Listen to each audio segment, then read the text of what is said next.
Pakistani government and the Awami Action Committee have reached a reconciliation in Pakistan-occupied Kashmir, agreeing to 21 of 38 demands. Protests are set to end and mounting processions will be held over the next 3 days for those who lost their lives. Under the settlement, those responsible for violence will face prosecution, while families of the deceased will receive compensation, a job for one member, and financial aid for the injured. 2 new education boards will be established and all existing boards will be linked to Pakistan's central system. Land will be allotted to families affected by the Mangala Dam project and the POK Government Act will be amended within 90 days. Healthcare funds will be released, districts will receive CT and MRI machines and 100 million rupees will be allocated to improve power supply. The cabinet will be limited to 20 members. 2 tunnels will be built with Saudi aid and a committee will address 12 reserved assembly seats.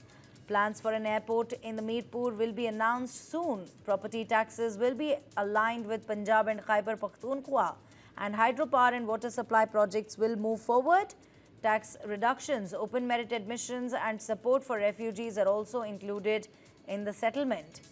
Finally, transport policies for 1300cc vehicles will be revived and all protesters arrested earlier this month will be released, signaling a step towards easing tensions in the region. And now a member of the Awami Action Committee welcomes the agreement, saying their sacrifices have gone in vain.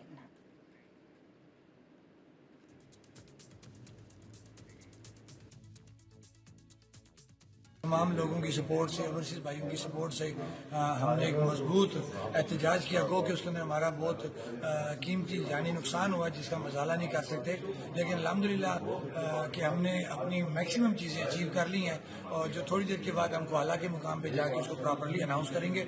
अवाम मुतमईन रहे और अल्लाह का शुक्र अदा करे कि उनकी जो मेहनत थी वो रगाय नहीं हुई, वो कामयाब हुए।